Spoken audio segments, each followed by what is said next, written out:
Well, it's Saturday, and tomorrow our church is doing something that we haven't done for over 11 weeks, and it's gather together on a Sunday morning in person to worship.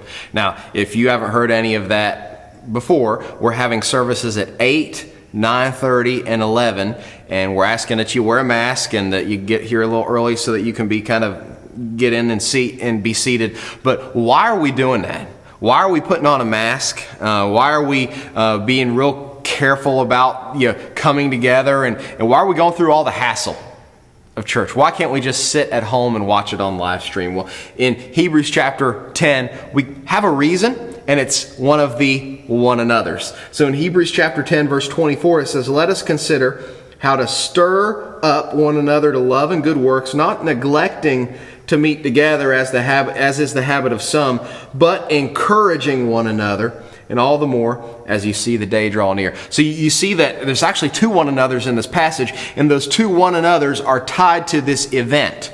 And you see it in verse 25, it says, "Not neglecting to meet together," meaning we shouldn't neglect to meet together. We should try to meet together as much as we can. Why? For two reasons. First, so that we can stir one another up to love and good works. When we get together and we sing and we hear God's word together, our hearts are moved, right? And looking and seeing somebody else worshiping, looking and seeing other people turning in their Bibles, hearing Pastor Lemming as he explains God's word to us, it stirs our hearts up together to live for God. And then in verse 25, it says, encouraging one another.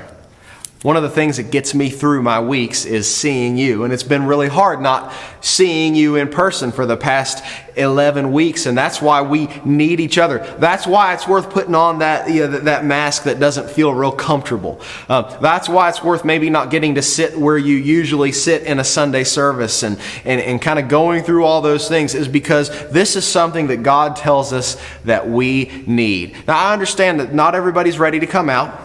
But what I'm asking is that when you're ready to come out, that you will come out and that you'll see these things that we are going to have to do for a little while as minor inconveniences that allow us to do one of the most important things we can do, which is get together, encourage each other, and stir each other up toward good works. I hope to see you at church on Sunday.